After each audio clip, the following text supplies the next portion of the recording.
بسم الله الرحمن الرحيم. الحمد لله رب العالمين، الصلاة والسلام على رسوله الأمين وعلى آله وصحابه الطيبين الطاهرين ومن تبعهم بإحسان إلى يوم الدين، أما بعد. وقال الله تعالى في القرآن الكريم: أعوذ بالله من الشيطان الرجيم، بسم الله الرحمن الرحيم. هل يستوي الذين يعلمون والذين لا يعلمون؟ وقال رسول الله صلى الله عليه وسلم: من يرد الله به خيرا يفقهه في الدين. صدق الله وصدق رسول الله صلى الله عليه وسلم. அல்லாஹ்வுடைய கிருபையினால இமாம் கஸாலி ரஹிமஹுல்லா அவர்களினுடைய இஹ்யா உலூமித்தினுடைய 21வது வகுப்பு இன்று நடைபெறுகிறது. சென்ற வகுப்புல விவாதம் என்பது வெற்றி தோல்விக்கானதல்ல, அது உண்மையை கண்டறிவதற்கான கூட்டு முயற்சி என்பதாக சொன்னார்கள். அதை அறிந்த ஒருவர் தான் விவாதங்களில் ஈடுபட வேண்டும் என்று, ஒரு விவாதிக்கக்கூடியவர்களுடைய அடிப்படை தகுதியே அதுதான் என்பதாக சொன்னார். இப்ப இமாம் அவங்க என்ன சொல்ல வராங்க அப்படின்னு சொன்னா, விவாதத்தினுடைய உண்மையான வடிவத்தை புரியாமல் விவாதம் செய்வதனால் ஏற்படக்கூடிய விளைவுகள் என்ன, அதன் விளைவாக அழிவுண்டாக்கக்கூடிய தீய குணங்கள் ஏற்படுகிறது, அந்த தீய குணங்கள் என்ன அப்படிங்கிறத சொல்றாங்க. விவாதத்தின் மூலமாக உண்மையை நிலைநாட்டாமல் பிறரை தோற்கடிக்க வேண்டும், மக்களுக்கு மத்தியில் தன்னுடைய சிறப்பையும் தன்னுடைய அந்தஸ்தையும் உறுதிப்படுத்த வேண்டும் என்ற எண்ணத்தில் அதனுடைய நோக்கம் புரியாமல் விவாதம் செய்வது என்பது அனைத்து தீய குணங்களினுடைய ஊற்றாக மாறிவிடும். எது போன்று என்று சொன்னால், மதுபானத்தை போன்று. மதுபானம் என்பது பாவங்களின் தாய் என்பதாக சொல்லப்படும். காரணம் என்ன அப்படின்னு சொல்லா, ஒருத்தன் மதுபானத்தை அருந்திட்டான் அப்படின்னா அவன் மற்ற எல்லா பாவங்களையும் ரொம்ப ஈஸியா செஞ்சிருவான். விபச்சாரம் செஞ்சிருவான், கொலை செஞ்சிருவான், திருடிடுவான், பொய் சொல்லுவான், பொய் சாட்சி சொல்லுவான். எல்லா பாவங்களையும் மதுபானம் அருந்திய ஒருவனால ரொம்ப இலகுவா செய்ய முடியும். அதனால தான் மதுபானத்தை உம்முல் ஃபவாஹிஷ், பாவங்களின் தாய் என்பதாக சொல்லப்படுது. அதே மாதிரி அதனுடைய நோக்கம் புரியாமல் விவாதம் செய்வது என்பது அனைத்து தீய குணங்களினுடைய ஊற்றாக மாறிவிடும். எது போன்று என்று சொன்னால், மதுபானத்தை போன்று என்பதாக இமாம் அவங்க சொல்றாங்க. சொல்லிட்டு சொல்றாங்க, இது அல்லாஹ்வை சந்தோஷப்படுத்துவதற்கு பதிலாக ஷைத்தானை சந்தோஷப்படுத்தக்கூடிய ஒரு காரியமாகவே அமைந்துவிடும் என்பதாக சொல்றாங்க. விவாதத்தினுடைய சரியான நோக்கத்தை புரியாமல் விவாதிக்க கூடியவருக்கு 10 வகையான தீய குணங்கள் உருவாகும் என்பதாக சொல்லிட்டு அதை பட்டியலிடுறாங்க. முதலாவது தீய குணம் என்ன அப்படின்னு சொன்னா, ஹசத் என்று சொல்லப்படுகின்ற பொறாமை. நபி ஸல்லல்லாஹு அலைஹி வஸல்லம் அவங்க சொன்னாங்க, அல் ஹசது யஅகுலுல் ஹஸனாத் கமா தஅகுலுன் நாருல் ஹதப். விறகை நெருப்பு எரிப்பது போன்று பொறாமை குணம் நம்முடைய அமல்களை எரித்து விடும் என்பதாக நபி ஸல்லல்லாஹு அலைஹி வஸல்லம் அவங்க சொல்றாங்க. இப்போ இவ்வளவு மோசமான விளைவை ஏற்படுத்தக்கூடிய பொறாமை என்பது விவாதம் செய்யக்கூடிய ஒருவருக்கு வந்துவிடும். எப்படி வரும்? தான் தான் ஜெயிக்கணும், மற்றவங்க ஜெயிக்கக்கூடாது, அவரை விட நான் தான் சிறப்பாக விவாதம் செய்யணும், என்னை விட சிறப்பாக அவர் விவாதம் செஞ்சிடக்கூடாது, இந்த புகழும் உயர்வும் எனக்கு தான் கிடைக்கணும், அந்த புகழும் உயர்வும் அவருக்கு கிடைச்சிடக்கூடாது அப்படின்னு சொல்லி எண்ணக்கூடிய எண்ணம் தானே பொறாமை. பொறாமை அப்படிங்கிறது என்ன? ஒரு நன்மை தனக்கே கிடைக்க வேண்டும், இன்னொருவருக்கு கிடைக்கக்கூடாது என்று எண்ணுவதுதான் பொறாமை. அப்ப இந்த விவாதத்தின் மூலமாக தானே புகழடைய வேண்டும், அவர் புகழடைந்து விடக்கூடாது என்கின்ற எண்ணம் ஏற்படுகின்ற காரணத்தினால நோக்கம் தவறி விவாதிக்கக்கூடிய ஒருவருக்கு முதலாவது ஏற்படக்கூடிய தீங்கு பொறாமை. அந்த பொறாமை எப்படி பின்விளைவுகளை ஏற்படுத்தும்னு சொன்னா, நபி ஸல்லல்லாஹு அலைஹி வஸல்லம் அவங்க சொன்ன மாதிரி, ஒரு நெருப்பு எப்படி விறகை எரிக்கிறதோ அது போன்று பொறாமை என்பது நல்ல அமல்களை எரித்து விடும் என்பதாக நபி ஸல்லல்லாஹு அலைஹி வஸல்லம் அவங்க சொல்றாங்க. இது முதலாவது பின்விளைவு. இரண்டாவது, கிபிர் என்று சொல்லப்படுகின்ற தற்பெருமை. மன் தகப்பர வதஅஹுல்லாஹ் வமன் தவாதஅ ரஃபஅஹுல்லாஹ். நபி ஸல்லல்லாஹு அலைஹி வஸல்லம் அவங்க சொன்னாங்க, யாரு பெருமை அடிக்கிறாரோ அவரை அல்லாஹ் தாழ்த்தி விடுகிறான், யாரு பணிவை வெளிப்படுத்துகிறாரோ அவரை அல்லாஹ் உயர்த்துகிறான் அப்படின்னு சொல்லி நபி ஸல்லல்லாஹு அலைஹி வஸல்லம் அவங்க சொல்றாங்க. அவரை விட தன்னை உயர்ந்தவராக கருதுவது என்பது தற்பெருமை. இந்த தற்பெருமையை இந்த விவாதம் என்பது ஏற்படுத்துகிறது. இது மோசமான பின்விளைவு என்பதாக சொல்றாங்க. இது இரண்டாவது விஷயம். மூன்றாவது தீய குணம் ஹிக்து என்று சொல்லப்படுகின்ற பகைமையும் குரோதமும் ஏற்பட்டு விடுகிறது இந்த விவாதத்தின் விளைவாக அப்படின்னு சொல்றாங்க. ரெண்டு பேரும் வாக்குவாதம் செய்யும் போது தன்னுடைய எதிராளி வெறுப்பிற்குரியவராகவும் குரோதத்திற்குரியவராகவும் ஆகிவிடுகிறார். ஒரு முஃமின் இன்னொரு முஃமினின் மீது விரோதம் கொள்வது, குரோதம் கொள்வது என்பது உண்மையாக கண்டிக்கத்தக்க ஒரு விஷயமாக சொல்லப்படுகின்ற போது, தவறான நோக்கத்தை கொண்டு விவாதம் செய்யக்கூடிய ஒருவர் தன்னுடைய எதிராளியின் மீது விரோதமும் தன்னுடைய எதிராளியின் மீது குரோதமும் கொள்ளக்கூடியவராக ஆகிவிடுகிறார். ஆக மிக மோசமான மூன்றாவது தீய குணத்தை ஏற்படுத்தக்கூடியது இந்த விவாதம் அப்படின்னு சொல்றாங்க. 3 விவாதத்தின் மூலமாக ஏற்படக்கூடிய நான்காவது தீய குணம் என்ன அப்படின்னு சொன்னா, கீபத் என்று சொல்லப்படுகின்ற புறம் பேசுறது. அவருடைய புகழை கெடுக்க வேண்டும் என்பதற்காக வேண்டி அவருடைய குறைகளை மக்களுக்கு மத்தியில் பேசி அவரனுடைய கண்ணியத்தை சிதைப்பதற்கு முயற்சி செய்வார். அதனால இது விவாதத்தின் மூலமாக ஏற்படக்கூடிய நான்காவது தீய குணம். அல்லாஹு ஜல்ல ஷானஹு தஆலா திருக்குர்ஆன்ல சொல்றான், வலா யக்தப் பஅதுகும் பஅதா அயுஹிப்பு அஹதுகும் அன் யஅகுல லஹ்ம அஹீஹி மைதா. ஒருத்தவங்களை பத்தி இன்னொருத்தவங்க புறம் பேசாதீங்க, அது இறந்து போன மனிதனின் மாமிசத்தை சாப்பிடுவது போன்று என்பதாக அல்லாஹ் சொல்றான். ஆனா விவாதத்தில் ஈடுபடக்கூடியவருக்கு ஏற்படக்கூடிய தீய குணம் என்ன அப்படின்னு சொன்னா, தன்னுடைய எதிராளியினுடைய புகழை கெடுப்பதற்காக வேண்டி அவரை பத்தி குறை பேசக்கூடியவராகவும் அவரை பற்றி புறம் பேசக்கூடியவராகவும் ஆகிவிடுவார். அதனால விவாதம் செய்யக்கூடியவருக்கு ஏற்படக்கூடிய நான்காவது தீய குணம் இது அப்படின்னு சொல்றாங்க. 4. 5வது, விவாதம் செய்யக்கூடிய ஒருவர் தற்புகழ்ச்சி கொள்ளக்கூடியவராக ஆகிவிடுவார். மற்றவங்களை கேவலமா பேசுறது பெருமை, தன்னை உயர்வாக பேசுறது தற்புகழ்ச்சி. நான் தான் இந்த ஹக்கை எடுத்து சொன்னேன், நான் தான் ரொம்ப அழகான முறையில் விவாதம் செஞ்சேன், நான் தான் ஆதாரங்களை அடுக்கடுக்காக எடுத்து வச்சேன் அப்படின்னு சொல்லி தன்னைத்தானே உயர்வாக பேசக்கூடிய ஒரு குணம் இதன் மூலமாக ஏற்பட்டு விடுகிறது. ஆனால் அல்லாஹு ஜல்ல ஷானஹு தஆலா திருக்குர்ஆன்ல சொல்றான், ஃபலா துஸக்கு அன்ஃபுஸக்கும் ஹுவ அஅலமு பிமனித்தகா. உங்களை நீங்களே புகழ்ந்து கொள்ளாதீங்க, அல்லாஹ்வுக்கு தெரியும் யார் உண்மையான இறைச்சம் உள்ளவர்னு சொல்லி அப்படின்னு சொல்லி அல்லாஹ் குர்ஆன்ல சொல்றான். அப்ப உங்களை நீங்களே புகழ்ந்து கொள்ள வேண்டாம் என்று அல்லாஹ் சொல்லி இருக்க, தன்னைத்தானே புகழ்ந்து கொள்ளக்கூடிய ஒரு சூழல் இந்த விவாதம் செய்யக்கூடிய ஒருவருக்கு ஏற்பட்டு விடுகிறது. நான் தான் சத்தியத்தை சொன்னேன், நான் தான் ஆதாரங்களை அடுக்கடுக்காக எடுத்துரைத்தேன், நான் தான் திறமையாக விவாதம் செய்தேன் என்று சொல்லி தன்னை புகழ்ந்து கொள்ளக்கூடிய ஒரு சூழல் ஏற்பட்டு விடுகிறது என்பதாக சொல்றாங்க. இது 5வது தீய பண்பு.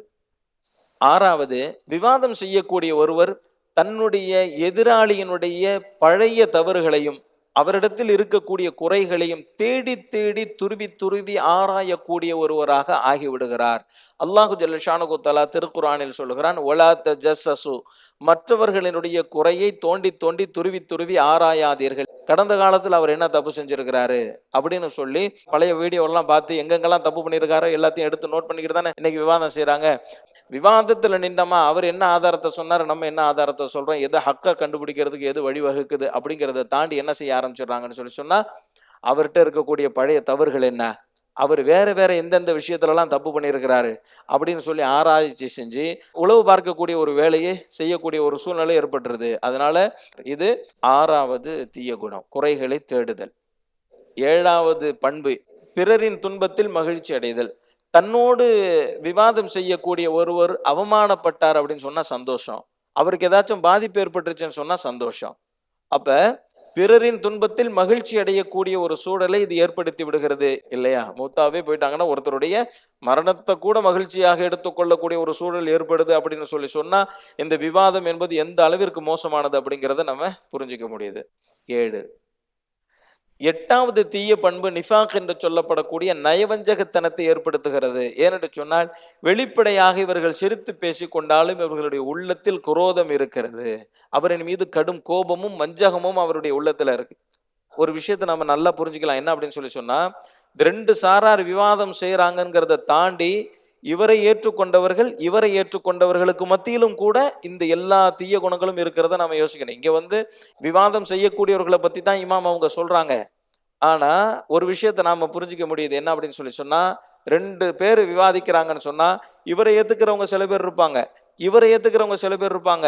இவரை ஏற்றுக்கொண்டவர்களுக்கும் மத்தியிலும் கூட என்னென்ன தீய பண்புகள் இமாம் அவங்க சொல்றாங்களோ அந்த தீய பண்புகள் வெளிப்படுறத பார்க்க முடியுது இல்லையா? அப்போ சமுதாயத்திலேயே மொத்தமாக விரோதம், குரோதம், பெருமை, கர்வம், அடுத்தவனுடைய துன்பத்தில் மகிழ்ச்சி அடைதல்னு சொல்லி இமாம் அவங்க சொல்லக்கூடிய 10 பண்புகளுமே விவாதம் செய்யக்கூடியவர்களை தாண்டி அவரவர்களினுடைய கருத்துக்களை ஏற்றுக்கொண்ட சமூகத்திலும் பிரதிபலிக்கிறத நம்ம பார்க்கிறோம்.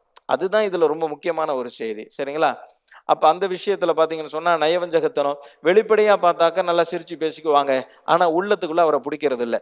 உள்ளமும் புறமும் வெவ்வேறாக இருப்பதுதான் நயவஞ்சகத்தனம். வெளிப்படையா நட்பு இருக்கிற மாதிரி காட்டிக்கிறது, உள்ளுக்குள்ள கோபம், அதிருப்தி, பிடிக்கல, இந்த மாதிரியான ஒரு நிலை ஏற்படுறது. இது விவாதத்தின் மூலமாக ஏற்படக்கூடிய 8வது தீய விளைவாக சொல்றாங்க. 9வது விஷயம் என்ன அப்படின்னு சொன்னா, சத்தியத்தை ஏற்க மறுப்பது. சத்தியத்தை ஏற்க மறுப்பது. தன்னோடு விவாதம் செய்யக்கூடியவரின் நாவிலிருந்து உண்மை வெளிப்பட்டாலும் கூட அதை ஏற்றுக்கொள்வது தனக்கு அவமானத்தை ஏற்படுத்தும் என்று அவர் சத்தியத்தையே மறுப்பதற்கு துணைந்து விடுவார் அப்படின்னு சொல்றாங்க. அவர் ஜெயிச்சிட்டார் அப்படின்னு சொன்னா நம்மளை கேவலமா பார்ப்பாங்க. அதனால அதை ஏத்துக்காம கடைசி வரைக்கும் என்ன செய்ய வேண்டியது, நான் சொல்றதுதான் சரின்னு சொல்லி கடைசி வரைக்கும் நின்று விவாதம் செய்யறது. எந்த விவாதத்திலேயாச்சும் நீங்க சொல்றதுதான் சரி, நான் தப்பா விளங்கிக்கிட்டேன்னு யாராச்சும் பொது மேடையில சொல்லியிருக்கிறாங்களா? அப்படி சொல்ல மாட்டாங்க. ஏன்னு சொன்னா, அவர் சொன்னது சத்தியம் சொன்னா, அவர் சொல்றதுதான் சரி அப்படின்னு சொன்னா என்ன கேவலமா நினைச்சிருவாங்களே அப்படிங்கிறதுக்காக வேண்டி என்ன செய்ய மாட்டாங்கன்னு சொன்னா, அந்த சத்தியத்தை ஏற்க மாட்டாங்க. காரணம் என்ன? தான் அவமானப்படுவது எந்த வகையிலும் உள்ளம் ஏற்றுக்கொள்ளாததுனால அப்படின்னு சொல்லிட்டு அல்லாஹு ஜல்ல ஷானஹு தஆலா திருக்குர்ஆன்ல சொல்லக்கூடிய ஒரு வசனத்தை சொல்றாங்க. ஃபமன் அظلمு மிம்மன் கதப அலல்லாஹி வகதப பிஸ்ஸித்கி இத் ஜாஅஹ். அல்லாஹ்வின் மீது பொய்யுரைப்பவரையும் தன்னிடம் சத்தியம் வந்ததற்கு பிறகும் அதை பொய்யாக்க கூடியவனையும் விட அநியாயக்காரன் யார் என்பதாக அல்லாஹ் சொல்லுகிறான். புரியுதா? அல்லாஹ்வின் விஷயத்தில் பொய்யுரைக்க கூடியவன் சத்தியம் வந்ததற்கு பிறகும் கூட அதை மறைத்து பொய்யுரைக்க கூடியவனை விட அநியாயக்காரன் யார் என்பதாக அல்லாஹ் சொல்றான். அப்ப சத்தியம் தன்னுடைய எதிராளியின் நாவிலிருந்து வந்தாலும் கூட தன்னுடைய புகழ் அழிவதையும் தான் அவமானப்படுவதையும் விரும்பாதவராக சத்தியத்தை மறுப்பதற்கு அவர் முயற்சிப்பார் என்பதாக இமாம் அவங்க சொல்றான். 10வது பண்பு என்ன அப்படின்னு சொன்னா, ரியா என்று சொல்லப்படுகின்ற முகஸ்துதி. முகஸ்துதினா என்ன அப்படின்னு சொன்னா, அல்லாஹ்விற்காக வேண்டி செய்யக்கூடிய ஒன்றை உலகத்தினுடைய ஏதாவது ஒரு ஆதாயத்திற்காக வேண்டி செய்யறது தான் ரியா. அதைத்தான் ஷிர்குல் அஸ்கர் அப்படின்னு சொல்லுவாங்க. தன்னுடைய கல்வியை கொண்டு அல்லாஹ்வுடைய திருப்தியை மட்டுமே நாடக்கூடிய ஒரு நிலையில் இருக்கக்கூடிய ஒரு அறிஞர் தன்னுடைய கல்வியை கொண்டு புகழையோ பெருமையையோ காசு பணத்தையோ நாடக்கூடியவராக இருக்கும் பட்சத்துல அது ரியா தானே. அதைத்தான் இமாம் அவங்க சொல்றாங்க. ஹதீஸே குதுசி அல்லாஹ் சொல்றான், அல் அதுமது இசாரி வல் கிபிரியா ஒரு இதாயி ஃபமன் நாஸஅனி ஃபீஹிமா கஸம்துஹு. அல்லாஹ் சொல்றான், மாண்பு என்பது என்னுடைய மேலாடை, பெருமை என்பது என்னுடைய கீழாடை. இது விஷயத்தில் யார் போட்டியிடுகிறார்களோ அவர்களை நான் முறியடிப்பேன், அவர்களை நான் தண்டிப்பேன் என்பதாக அல்லாஹ் சொல்லக்கூடிய ஒரு வார்த்தையை நபி ஸல்லல்லாஹு அலைஹி வஸல்லம் அவங்க ஹதீஸே குதுசியில சொல்றாங்க. சரிங்களா? அப்ப அல்லாஹ்விற்காக வேண்டி செய்யக்கூடிய ஒரு காரியத்தை மக்களினுடைய புகழ்ச்சிக்கு ஆசைப்பட்டு உலகத்தினுடைய ஆதாயத்திற்காக வேண்டி செயல்படுறாரு. ஷிர்குல் அஸ்கர் என்று சொல்லக்கூடிய ரியா இது. ஆனா புகழ்ச்சி பெருமை எல்லாமே அல்லாஹ்வுக்கு தான் சொந்தம், அது விஷயத்துல நாம போட்டி போடக்கூடாது அப்படிங்கிறதுக்காக வேண்டி 10வது தீய பண்பாக இமாம் அவங்க சொல்றாங்க. சரிங்களா?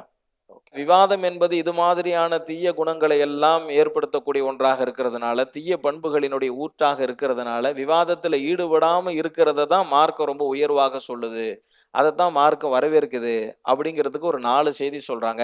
அதுல 1வது செய்தி என்ன அப்படின்னு சொன்னா, நபி ஸல்லல்லாஹு அலைஹி வஸல்லம் அவங்க சொல்றாங்க, மன் தரக்கல் மிராஅ வஹுவ முப்திலுன் பனல்லாஹு லஹு பைத்தன் ஃபீ ரபதில் ஜன்னah ஒமன் தரக்கல் மிராஅ வஹுவ முஹிக்குன் பனல்லாஹு லஹு பைத்தன் ஃபீ அஅலல் ஜன்னah. தவறான வழியில் இருக்கும் நிலையிலேயே விவாதம் செய்வதை யார் தவிர்த்து கொள்கிறாரோ அவருக்கு அல்லாஹு ஜல்ல ஷானுஹு தஆலா சுவர்க்கத்தினுடைய ஒரு ஓரத்தில் மாளிகையை கட்டுகிறான். ஒருவர் சத்தியத்தில் இருக்கும் நிலையிலேயே விவாதம் செய்வதை யார் தவிர்த்து கொள்கிறாரோ அவருக்கு அல்லாஹ் சுவர்க்கத்தினுடைய உயர்ந்த இடத்தில் ஒரு மாளிகையை கட்டுகிறான் என்பதாக நபி ஸல்லல்லாஹு அலைஹி வஸல்லம் அவங்க சொல்றாங்க. சொல்ல வர விஷயம் விவாதம் செய்யாது அப்படிங்கிறதான். நீ சத்தியத்தில் இருக்கிறியோ அசத்தியத்தில் இருக்கிறியோ அது 2வது விஷயம். விவாதமே செய்யாத, அதுதான் ரொம்ப முக்கியம். ரொம்ப அழகான ஹதீஸ் இது. மன் தரக்கல் மிராஅ வஹுவ முப்திலுன் பனல்லாஹு லஹு பைத்தன் ஃபீ ரபதில் ஜன்னah ஒமன் தரக்கல் மிராஅ வஹுவ முஹிக்குன் பனல்லாஹு லஹு பைத்தன் ஃபீ அஅலல் ஜன்னah. யார் அசத்தியத்தில் இருந்து கொண்டு விவாதம் செய்வதை தவிர்த்து கொள்கிறாரோ அவருக்கு அல்லாஹ் சுவர்க்கத்தினுடைய ஓரத்தில் மாளிகையை கட்டுகிறான்.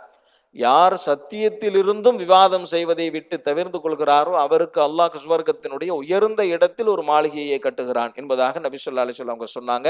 இதுல இருந்து என்ன தெரியுது அப்படின்னு சொன்னா, விவாதத்தை விட்டு தவிர்த்து கொள்வது சலாமத்து அப்படிங்கிறது தெரியுது. சரியா? 2வது செய்தி சொல்றாங்க என்ன அப்படின்னு சொன்னா, நபி ஸல்லல்லாஹு அலைஹி வஸல்லம் அவங்க சொல்றாங்க, அஷத்துன் நாசி அஸாபன் யௌமல் கியாமத்தி ஆலிமுன் லா யன்ஃபஅஹு அல்லாஹு பிஇல்மிஹி. நாளைக்கு மறுமையில ரொம்ப அதிகமாக வேதனை செய்யப்படக்கூடியவர் யார் அப்படின்னு சொன்னா, தன்னுடைய இல்மை கொண்டு தானே பலனடையாத ஒரு அறிஞர் தான் என்பதாக நபி ஸல்லல்லாஹு அலைஹி வஸல்லம் அவங்க சொல்றாங்க. இதுல இருந்து என்ன சொல்ல வராங்க அப்படின்னு சொன்னா, ஆரம்பத்திலே சொன்ன மாதிரி விவாதத்தின் மூலமாக சத்தியத்தை கண்டுபிடிக்கிறோம்னா அதனுடைய வடிவமே வேற. ஆனா விவாதத்தின் மூலமாக புகழடைவதற்காக வேண்டி ஒருத்தர் முயற்சி பண்றாருன்னு சொன்னா அவருக்கு தீய விஷயங்கள் தான் கிடைக்க போகுது. அவருக்கு முழுமையான பலன் கிடைக்காது. அப்ப தன்னுடைய கல்வி அறிவை கொண்டு பலனடையாத ஒருவர் நாளை மறுமையில் அதிகமான தண்டனைக்குரியவர் அப்படிங்கிறது இந்த ஹதீஸில் இருந்து நம்மளால புரிஞ்சுக்க முடியுது. மூன்றாவது ஒரு விஷயம் சொல்றாங்க. என்ன அப்படின்னு சொன்னா, நபி ஸல்லல்லாஹு அலைஹி வஸல்லம் அவங்க சொல்றாங்க, இன்னல்லாஹ லா யுஅய்யிது ஹாதத்தீன் பிரஜுலில் ஃபாஜிர். ஒரு பாவியை கொண்டு கூட அல்லாஹ் ஜல்ல ஷானஹு தஆலா இந்த மார்க்கத்தை நிலைபெறச் செய்து விடுவான் என்பதாக நபி ஸல்லல்லாஹு அலைஹி வஸல்லம் அவங்க சொல்றாங்க. இப்ப விவாதிக்கக்கூடியவங்க விவாதம் ரொம்ப அவசியம் அப்படின்னு சொல்லி நீங்க நினைச்சுக்காதீங்க. நீங்க தான் இந்த மார்க்கத்தை நிலைபெற செய்யணும்னு சொல்லிட்டுலாம் ரொம்ப நினைச்சுக்காதீங்க. ஒரு பாவியை வச்சு கூட அல்லாஹ் அந்த காரியத்தை செஞ்சிருவான். அதனால விவாதம் செய்யாம இருக்கிறது தான் நல்லது அப்படின்னு சொல்லி இமாம் அவங்க இந்த ஹதீஸை கொண்டு வர்றாங்க. ஹஜ்ரத் இப்னு அப்பாஸ் ரலியல்லாஹு தஆலா அன்ஹு அவங்க சொல்றாங்க, கல்வியை பெற்றுக்கொள்ளுங்கள், ஆனால் மார்க்க அறிஞர்கள் ஒருவரை ஒருவர் குறை கூறிக்கொள்வதை நீங்கள் ஏற்றுக்கொள்ளாதீர்கள். ஏனென்று சொன்னால், ஆட்டுத் தொழுவத்தில் இருக்கக்கூடிய ஆடுகள் தங்களுக்குள் முட்டிக்கொள்வதை போன்று அறிஞர்கள் தங்களுக்குள் முட்டிக்கொள்வார்கள், மோதிக்கொள்வார்கள், பொறாமைப்படுவார்கள் அப்படின்னு சொல்லி ஹஜ்ரத் இப்னு அப்பாஸ் ரலியல்லாஹு தஆலா அன்ஹு அவங்க சொல்றாங்க. அப்போ அறிஞர்கள் தங்களுக்குள் கருத்து வேறுபாடுகள் கொண்டு இது மாதிரியான விளைவுகள் ஏற்படுறது அப்படிங்கிறது கணிக்கப்பட்ட ஒரு செய்தி தான். இன்னைக்கு உள்ள சூழல்ல நம்மளுக்கு இதை ஈஸியா புரிஞ்சிக்க முடியுது. ஆனால் இதுவெல்லாம் கணிக்கப்பட்ட ஒரு முன்னெச்சரிக்கையாக சொல்லப்பட்ட ஒரு செய்தியாகவே நம்மளால புரிஞ்சிக்க முடியுது இல்லையா? கன்க்ளூஷனுக்கு வராங்க இமாம் அவங்க. கடைசியில என்ன சொல்றாங்க அப்படின்னு சொன்னா, அறிஞர்கள் 3 வகை. முதலாவது வகை அறிஞர்கள் யார் அப்படின்னு சொன்னா, தன்னையும் அழித்து மற்றவர்களையும் அழிவு பாதைக்கு இட்டுச் செல்லக்கூடியவர்கள். அல்லாஹ்வினுடைய திருப்தியை விட்டுவிட்டு உலகத்தினுடைய ஆதாயங்களுக்காக வேண்டி தன்னுடைய கல்வியை பயன்படுத்தக்கூடியவர்கள். இவர்கள் நரகத்திற்கு செல்லக்கூடியவர்கள் அப்படின்னு சொல்லி முதலாவது வகை அறிஞர்களை சொல்றாங்க. 2வது வகை அறிஞர்களை சொல்றாங்க என்ன அப்படின்னு சொன்னா, தன்னையும் மேம்படுத்தி கொண்டு மற்றவர்களுக்கும் நேர்வழி காட்டக்கூடியவர்கள். அல்லாஹ்வினுடைய திருப்திக்காக வேண்டியே கல்வியை கற்று அதன்படியே நடக்கக்கூடியவர்கள். இவர்கள் சுவர்க்கத்திற்குரியவர்கள் என்பதாக இமாம் அவங்க சொல்றாங்க. முதலாவது வகை நரகத்திற்குரியவர்கள், 2வது வகை சொர்க்கத்துக்குரியவர்கள். 3வது வகை யார் அப்படின்னு சொன்னா, தன்னை அழித்து கொண்டு மற்றவர்களுக்கு பலனளிக்கக்கூடியவர்கள். மற்றவர்களுக்கு நல்ல விஷயங்களை போதிப்பார்கள், ஆனால் தான் அதன்படி நடக்க மாட்டார்கள். இவர்கள் மற்றவர்களுக்கு வெளிச்சம் காட்டக்கூடிய ஒரு மெழுகுவர்த்தியை போன்று என்பதாக இமாம் அவங்க சொல்றாங்க. மெழுகுவர்த்தி என்ன செய்வோம் அப்படின்னு சொன்னா, ஒரு நேர்மறை உதாரணமாகத்தான் காட்டுவோம். ஆனா இமாம் அவங்க என்ன சொல்றாங்கன்னா, இது ஒரு எதிர்மறை உதாரணமாகத்தான் சொல்றாங்க. மற்றவர்களுக்கு நல்ல விஷயங்களை போதிப்பார்கள், ஆனால் தான் அதன்படி நடக்க மாட்டார்கள். இவர்கள் மெழுகுவர்த்தியை போன்றவர்கள். மற்றவர்களுக்கு வெளிச்சம் காட்டுவார்கள், ஆனால் அதன் மூலமாக தான் பலனடைய மாட்டார்கள், தான் அழிந்துதான் போவார்கள் அப்படின்னு சொல்றாங்க. ஆனா இந்த 3 வகை அறிஞர்கள் இருக்கிறாங்க அப்படின்னு சொல்லிட்டு இமாம் அவங்க சொல்றாங்க. சரிங்களா? இன்னும் அவங்க சொல்றாங்க, நான் ருபுஉல் முஹ்லிகாத் அப்படிங்கிற பகுதியில உள்ளத்தில் ஏற்படக்கூடிய அந்த புகழ், ஆசை, பெருமை, பணம், உலக ஆதாயம் இது எல்லாம் இருக்குது இல்லையா? இதுதான் இவர்களுடைய நோக்கத்தை சிதைக்கக்கூடிய ஒன்றாக இருக்குது. நம்ம அது சம்பந்தமாக இந்த ருபுஉல் முஹ்லிகாத்துல ரொம்ப தெளிவா, விரிவா நம்ம பேசுவோம் அப்படின்னு சொல்லி இமாம் அவங்க சொல்றாங்க. நமக்கு ரொம்ப நெருக்கமா தேவைப்படக்கூடிய படிப்பினைகள் அந்த பகுதியில தான் இருக்குது. அதாவது ஒரு மனிதனை அழிக்கக்கூடியது. 4 பார்ட் சொன்னோம் இல்லையா? ஒண்ணு ஆதாத்து, இபாதாத்து, முஹ்லிகாத்து, முன்ஜியாத்துன்னு சொல்லுவோம் இல்லையா? ஆதாத்துன்னு சொன்னா பழக்கவழக்கங்கள். இபாதாத்துன்னு சொன்னா தொழுகை, நோன்பு மாதிரியான இபாதத்துகள். முஹ்லிகாத் அப்படின்னு சொன்னா மனிதனை அழிக்கக்கூடியது. முன்ஜியாத்துன்னு சொன்னா மனிதனுக்கு வெற்றி அளிக்கக்கூடியது. இந்த 4 பார்ட் தான் இஹ்யா உலூமுத்தீன். அதுல முஹ்லிகாத்துங்கிறது தான் ரொம்ப முக்கியமான ஒரு பார்ட். நம்மளுடைய உள்ளத்தை சேதப்படுத்துறது, நம்மளுடைய குணங்கள அழிக்கக்கூடியது அப்படிங்கிற மாரியான பார்ட் இருக்கு. இது ரொம்ப தேவை. உலக ஆசை, உலக செல்வம், புகழ், அது இது, பெருமை, பேராசை எல்லா விஷயங்களுமே இருக்கக்கூடிய பகுதி அது. ரொம்ப முக்கியமான பகுதி. அதத்தான் இமாம் அவங்க சொல்றாங்க. என்ன அப்படின்னு சொன்னா, ஒரு மனிதனுடைய நோக்கத்தை சிதைக்கக்கூடிய, ஒரு மனிதனின் உயர்வையும், வெற்றியையும் கேள்விக்குறியாக்கக்கூடிய இந்த தீய பண்புகள் குறித்து ருபுஉல் முஹ்லிகாத்துல ரொம்ப விரிவாக நாம சொல்லியிருக்கிறோம். அத நீங்க படிச்சீங்கன்னு சொன்னா புரிஞ்சிரும் அப்படின்னு சொல்லி இமாம் அவங்க சொல்றாங்க. சரிங்களா? அப்ப இன்ஷா அல்லாஹ் இதோட நம்ம முடிச்சுக்கலாம். அப்போ சுருக்கமா சொல்றது என்ன அப்படின்னு சொன்னா, கல்வி என்பது மறுமையினுடைய வெற்றியை உறுதிப்படுத்தக்கூடிய, அல்லாஹ்வினுடைய பொருத்தத்தை பெற்றுத்தரக்கூடிய ஒரு காரணியாக இருக்க வேண்டுமே தவிர, உலகத்தினுடைய ஆதாயமாக இருக்கக்கூடிய புகழுக்காகவோ, பெருமைக்காகவோ கிடையாது அப்படிங்கிறது தான் இந்த விஷயத்தின் மூலமாக சொல்றாங்க. தூய்மையான எண்ணம் இல்லாமல் இந்த காரியத்தை செஞ்சோன்னு சொன்னா பலன் அளிக்காது. கல்வி சம்பந்தப்பட்ட உயர்வான விஷயமாக இருந்தாலும் சரிதான். எண்ணம் அழுக்கடைஞ்சிருச்சுன்னு சொல்லி சொன்னா அது பலனை பெற்று தராது. அதுதான் அவங்களுடைய வாதம். நல்ல காரியமாக இருந்தாலும் சரிதான், எண்ணம் தூய்மையாக இருந்தா மட்டும்தான் அது பலன் அளிக்கும். எண்ணம் தூய்மையா இல்லை அப்படின்னு சொல்லி சொன்னா அது பலன் அளிக்காது அப்படிங்கிறது தான். இது நம்ம ஒரு விஷயத்தை நம்ம புரிஞ்சிருப்போம். ஒரு பாவத்தை நாடுகிறான் ஆனால் செய்யவில்லை என்று சொன்னால் அவருக்கு நன்மையை அல்லாஹ் கொடுக்குறான். ஏன்? செய்யாம இருந்ததுனால. பாவத்தை என்றாரு ஆனா செய்யல அப்படிங்கிறதுக்காண்டி ஒரு நன்மையை கொடுக்குறான் அப்படின்னு. அப்ப என்ன விளங்குது அப்படின்னா, பாவத்தை என்றதுல ஒன்றும் பிரச்சனை இல்லை அப்படிங்கிற மாதிரியான ஒரு புரிதல் நமக்கு இருக்கும். ஆனா இமாம் அவங்களுடைய அழுத்தமான வாதமே என்ன அப்படின்னு சொல்லி சொன்னா, உள்ளத்தில் எழக்கூடிய எண்ணங்கள் தான் உங்களுடைய நன்மையை நிர்ணயிக்கிறது அப்படிங்கிறது தான் அவங்க சொல்றாங்க. அப்ப உள்ளத்துல தவறான எண்ணம் ஏற்பட்டுருச்சுன்னு சொல்லி சொன்னாலுமே அது அந்த காரியத்தை சிதைச்சிரும் அப்படிங்கிறது தான் இமாம் அவங்களுடைய வாதம். சரியா? நம்ம பிடிக்கல ஆனா நன்மையான காரியத்தை தான் செய்யறோம் அப்படின்னு சொல்லி சொன்னா உன் உள்ளத்தை அதுக்கு பழக்கு அப்படிங்கிற மாதிரி கொண்டு வராங்க. சரிங்களா? அந்த உள்ளம் சார்ந்த விஷயங்கள் அந்த ருபுல் முஹ்லிகாத்துல இருக்கு. நானும் அதுல அப்படியே பார்த்தேன். அதுல பயிற்சியோட இருக்கு. ஒருத்தருக்கு பெருமை வருதுன்னு சொன்னா, பெருமைனா என்ன? பெருமையில எந்த வகைகள் அனுமதிக்கப்பட்டது, எந்த வகைகள்லாம் அனுமதிக்கப்படல, அந்த பெருமையிலிருந்து விடுபடுறதுக்கு என்னென்ன காரியம்லாம் செய்யணும், எப்படி எப்படிலாம் பயிற்சி எடுக்கணும்னு சொல்லி அந்த பயிற்சியோட வருது. அப்படிங்கும்போது நம்மளுக்கு முழுமையா இருக்கும். பொறாமை அப்படின்னு எடுத்துக்கிட்டோம்னா, பொறாமையில ஒரு சில அனுமதிக்கப்பட்ட வகைகள் இருக்கு. பொறாமையில அனுமதிக்கப்படாத வகைகளும் இருக்குது. இப்படி இருக்கும்போது அந்த பொறாமை என்கின்ற எண்ணம் ஏற்பட்டுச்சுன்னு சொன்னா என்னென்ன மாதிரியான அடையாளங்கள் இருக்கும்? பொறாமை இருக்குங்கிறத நீ கன்ஃபார்ம் பண்ணிட்டேன்னு சொல்லி சொன்னா, அதிலிருந்து வெளியே வர்றதுக்கு நீ என்னென்ன காரியத்தெல்லாம் செய்யணுன்றது வரைக்குமே இருக்கு அதுல. வெறும் பொறாமை மட்டும் இல்லாம, அதிலிருந்து விடுபடுறதுக்கு உண்டான வழிமுறைகளும் அதுல இருக்கு. அதுதான் அதுல ஒரு பெரிய ஸ்பெஷாலிட்டி. அதனால இன்ஷா அல்லாஹ் அந்த பகுதிக்கு போகும்போது இன்னும் கூட நம்மளுக்கு போர் அடிக்காம போகும் இன்ஷா அல்லாஹ். சரிங்களா? அல்லாஹு ஜல்ல ஷானஹு வ தஆலா மார்க்கத்தை விளங்கி அமல் செய்யக்கூடிய தௌஃபீக் நமக்கு தந்தருள்வானாக. வ ஆகிரு தஅவானா அல்ஹம்துலில்லாஹி ரப்பில் ஆலமீன். சுப்ஹானல்லாஹி வ பிஹம்திஹி சுப்ஹானக்கல்லாஹும்ம வ பிஹம்திக அஷ்ஹது அன் லா இலாஹ இல்லா அன்த அஸ்தக்ஃபிருக வ அத்தூபு இலைக். ஸல்லல்லாஹு அலா முஹம்மது ஸல்லல்லாஹு அலைஹி வஸல்லம். ஸல்லல்லாஹு அலா முஹம்மது ஸல்லல்லாஹு அலைஹி வஸல்லம். ஸல்லல்லாஹு அலா முஹம்மது யா ரப்பி ஸல்லி அலைஹி வஸல்லம். حبيب الله رسول الله إمام المرسلين